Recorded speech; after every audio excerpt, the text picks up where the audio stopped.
अगर हम राधा जी की बात करें और कृष्ण जी का जिक्र ना हो, ये तो संभव ही नहीं है, क्योंकि राधा जी और कृष्ण हमेशा एक दूसरे के पूरक रहे हैं और एक ऐसे आत्मिक प्रेम की मिसाल है जो भौतिक सुखों से बहुत परे है।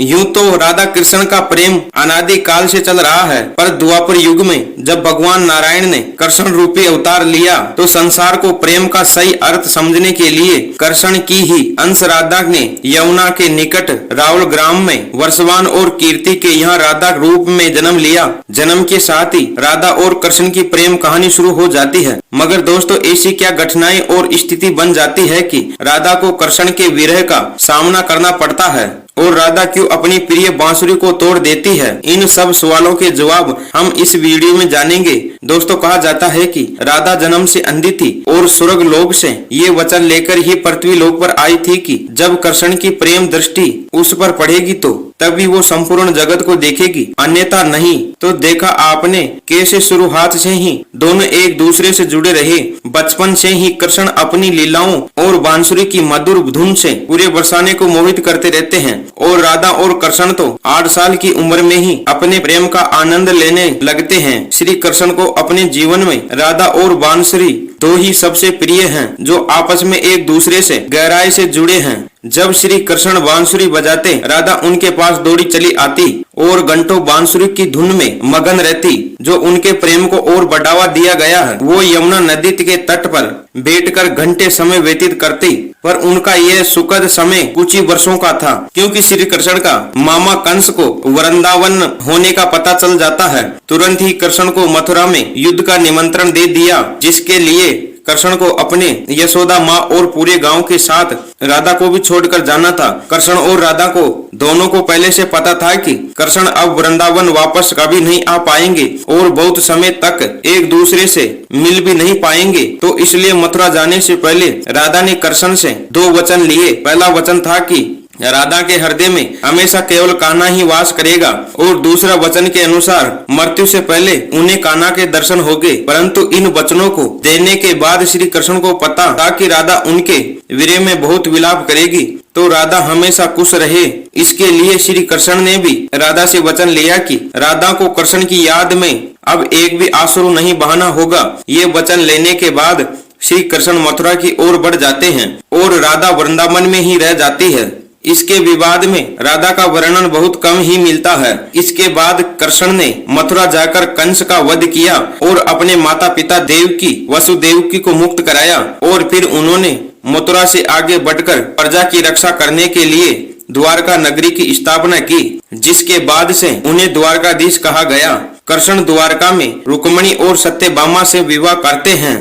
साथ ही उनके अलावा भी कृष्ण की 16,108 रानियां थी, जिसमें रुक्मिणी कृष्ण की सबसे प्रिय पत्नी थी। उन्हें केवल कृष्ण की छवि को देखकर ही उन्हें अपने मन में बसा लिया था और कृष्ण से विवाह के लिए वो अपने भाई रुक्मी के विरुद्ध भी चली गई थी। प्रेम पत्र के माध्यम से कृष्ण को बुलाकर और कृष्ण के साथ भाग गई थी। फिर उन्होंने कृष्ण के साथ द्वारका नगरी में सुखपूर्वक अपना जीवन व्यतीत किया और कृष्ण भी अपने देवी कार्यों में लीन हो गए। बहुत अच्छे प्रेम का माध्यम मानते हैं, पर राधा और कृष्ण तो एक ऐसी मिसाल है जिन्होंने तो कभी विवाह ही नहीं किया, केवल अपने मन और हृदय से एक दूसरे को प्रेम किया।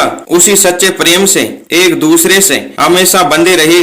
दोस्तों, राधा और कृष्ण के प्रेम की बहुत सी अलग अलग कथाएं हैं और उनमें से एक विचलित कहानी ये भी है कि श्री कृष्ण कभी कभी सोते थे तो राधे राधे बोल पड़ते थे, जो श्री कृष्ण की रानियों को अच्छा नहीं लगता था। तो एक बार रुक्मिणी ने श्री कृष्ण से कहा है कि प्रभु, प्रेम तो हम सब आपसे करते हैं, पर ऐसा राधा जी में क्या है जो आप सोते हुए भी उन्हें याद करते हैं? तो कृष्ण बोले, तुम एक बार राधा से मिलाओ, फिर तुम्हें खुद ही पता चल जाएगा और उसके लिए कुछ लेते हुए भी जाना। जिसके बाद रुक्मिणी राधा जी के लिए बहुत गर्म दूध ले जाती है और राधा के महल के द्वार पर पहुंचती है, जहां वो तेज और उज्ज्वल स्त्री को खड़ा देखती है। मैं तो उससे पूछती है कि क्या आप ही राधा हो? तो वो कहती है, नहीं, मैं राधा नहीं, उनकी सेविका हूँ। राधा रानी तो 7 द्वार के अंदर मिलेगी। तो रुक्मिणी जी एक एक दो करके ऐसे सभी दीवारों को पार कर जाती है। दोस्तों, जब वो राधा रानी के कक्ष में पहुंचती है तो उन्हें पता चलता है कि राधा कई रातों से कृष्ण नाम जपते हुए जगती रही और अभी ही उन्हें निद्रा आई है। रुक्मिणी राधा की सखियों से कृष्ण द्वारा मिलने के लिए कहने के बारे में बताती है तो उतने में ही राधा उठ जाती है और कहती है, श्री कृष्ण ने आज तुमसे मिलने के लिए किसी को भेजा है। रुक्मिणी आश्चर्यचकित हो जाती है। केवल राधा जी का नाम लेने से राधा जागृत हो गई और उन्हीं के बारे में पूछने लगी। इतना ही नहीं, जब राधा को पता चला कि कृष्ण ने उनके लिए प्रसाद भेजा है तो वो बिना कुछ सोचे रुक्मिणी से वो गर्म दूध पी जाती है, जिसे देखकर रुक्मिणी हैरान रह जाती है। फिर वो राधा जी से बातें वापस आ जाती है।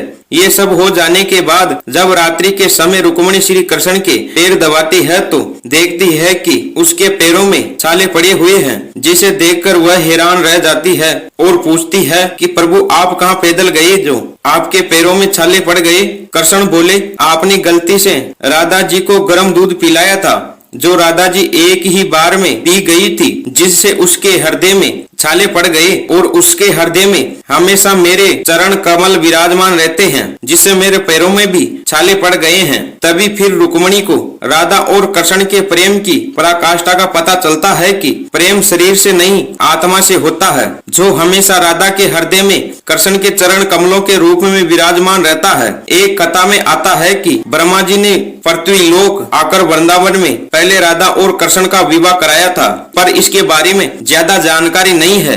राधा भी वृंदावन में श्री कृष्ण भक्ति के साथ अपना जीवन व्यतीत करने लगती है और कहा जाता है कि यादव पुत्र अभिमन्यु या आयन से उसका विवाह भी हो जाता है।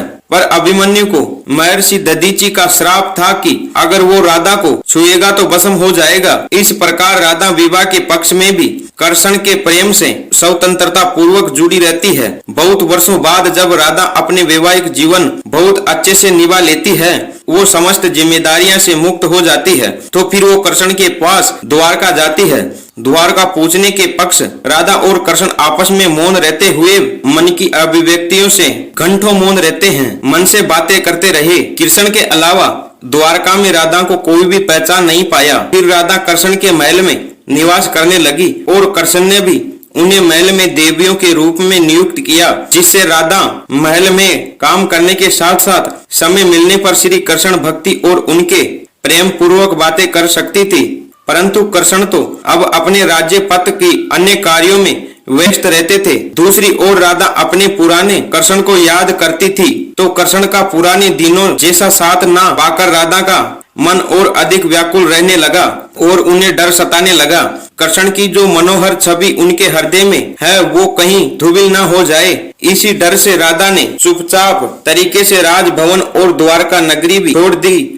जिसके बाद जैसे ही ऐसे समय और व्यतीत करने के बाद जब राजा का अंतिम समय पास आने लगा, तब उन्होंने कृष्ण का स्मरण कर उन्हें अपने वचन की याद दिलाई। राधा के स्मरण करते ही कृष्ण वहां दौड़े दौड़े चले आए, परंतु राधा की अत्यंत दयनीय स्थिति देखकर वह अत्यधिक भावुक हो गए और उन्होंने राधा से अंतिम समय में कुछ मांगने को कहा, जिस पर राधा ने उनके सामने एक ही इच्छा प्रकट की थी कि वो अपने जीवन के अंतिम चरणों में कृष्ण का वही रूप देखना चाहती है जैसा वो वृंदावन में देखा करती थी, तो उन्हें वही बांसुरी की मीठी धुन बजाते हुए सुनाना चाहती थी। दोस्तों, राधा का बस इतना कहना था कि कृष्ण ने अपनी बांसुरी उठाई और वह मीठी धुन बजाने लगे और कृष्ण बांसुरी बजाते हुए कृष्ण और उनकी धुन सुनती राधा दोनों के ही आंखों में प्रेम के आंसू की धारा बह रही थी। इतना ही नहीं, बांसुरी की मीठी धुन सुनते सुनते ही माता राधा उनके सामने प्राण त्याग दिए, जिसके बाद उनकी मृत्यु से